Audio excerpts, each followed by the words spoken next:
arti hutan bagi masyarakat Desa Rantau Kromas ini sangatlah penting karena merupakan sumber kehidupan, bisa menyediakan sumber air bersih bagi masyarakat.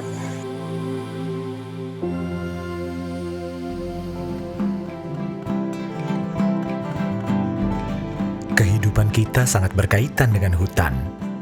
Ekosistem ini menyediakan pekerjaan, pangan, dan penghidupan bagi masyarakat.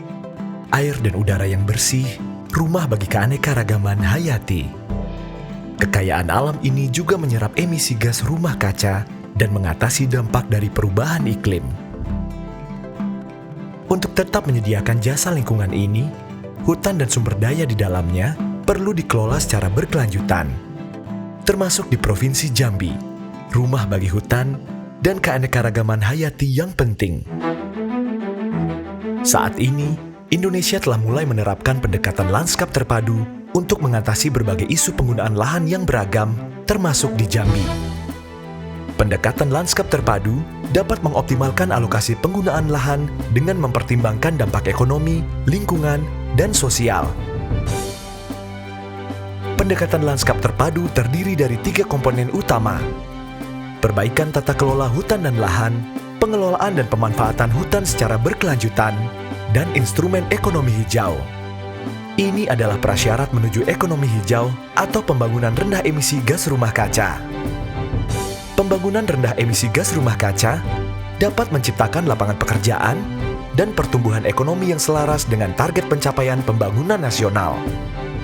Pencapaian target penurunan emisi gas rumah kaca, yaitu yang telah ditetapkan melalui dokumen NDC, dan upaya untuk mencapai atau untuk mewujudkan net zero emission by 2060 or sooner hanya dapat dicapai jika sejalan dengan pelaksanaan prinsip-prinsip pembangunan berkelanjutan, termasuk diantaranya bagaimana mengintegrasikan aspek lingkungan dan sosial ke dalam sistem perekonomian nasional. Kabupaten Merangin di Jambi adalah salah satu contoh wilayah yang menerapkan ekonomi hijau dan pendekatan lanskap terpadu di tingkat tapak.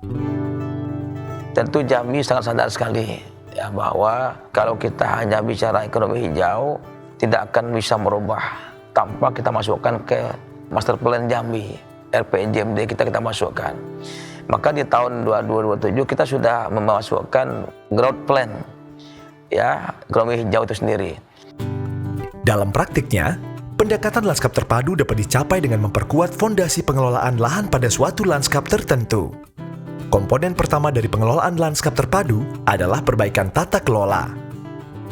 Kejelasan hak atas lahan dapat melindungi hutan sekaligus mendukung masyarakat dalam mengelola hutan dan lahan secara berkelanjutan. Sebelum diatur, sebelum dibuat perdesnya tentang pengukuran hutan adat, ini terjadi pencurian rotan manau yang ada di dalam kawasan hutan tersebut. Setelah kami diberikan hak kelola dari Kementerian Kehutanan, kami merasa tenang dan lega bahwa dalam pengawasan dan pengelolaan hutan ini bisa kami lakukan sampai hari ini. Kalau Warsi, kami melihatnya justru hal-hal yang seperti itu kita dorong dulu pengakuannya, rekognisi terhadap masyarakat itu, tapi tentunya dengan yang benar begitu ya. Nah, setelah mereka dapat rekognisi, baru kita dorong mereka untuk mengelola berkelanjutan. Pilar kedua dari pengelolaan lanskap terpadu adalah pengelolaan dan pemanfaatan hutan secara berkelanjutan. Hutan ini sudah juga menjadi rimbo larangan yang dibuat oleh nenek moyang kami dulu, bahwa hutan-hutan yang dijadikan hutan adat ini memang sudah juga dilarang untuk ditebang-tebang oleh masyarakat. HHBK-nya sebenarnya banyak hasil hutannya, contohnya seperti manau, rotan, bambu gitu. Itu yang bisa dikelola oleh masyarakat. Kemudian juga kebiasaan masyarakat biasanya itu menjual kopi dalam bentuk butiran, dalam bentuk mentah, sehingga harganya cuma dinilai 18 sampai 22.000 per kilo. Nah, dengan adanya BUMDes kerjasama dengan hutan adat ini, mereka bisa mengolah kopi dan memasarkan dalam bentuk kopi bubuk. 1 kilonya bisa 100 sampai 120.000. Jadi itulah nilai tambah yang dirasakan oleh masyarakat dengan melaksanakan pelestarian hutan adat dan pengembangan ekonomi secara bersama-sama. Indonesia membutuhkan instrumen ekonomi hijau untuk mendorong tercapainya ekonomi hijau atau pembangunan rendah emisi. Pembiayaan ini akan memastikan keberlanjutan pengelolaan hutan dan ekosistem secara lestari oleh seluruh pihak, termasuk masyarakat. Pendanaan berkelanjutan untuk pengelolaan lanskap akan menyediakan insentif bagi masyarakat untuk menjaga hutan. Dengan terjaganya hutan dan menurunnya deforestasi, Indonesia bisa mendapatkan pembayaran berbasis hasil yang dapat diinvestasikan kembali untuk pengembangan mata pencaharian dan penurunan deforestasi. Untuk meningkatkan pembiayaan pembangunan rendah karbon, kita ingin menerapkan carbon pricing instrument, baik itu dalam bentuk pajak karbon ataupun perdagangan karbon. Ataupun juga kita ingin menerapkan result-based payment.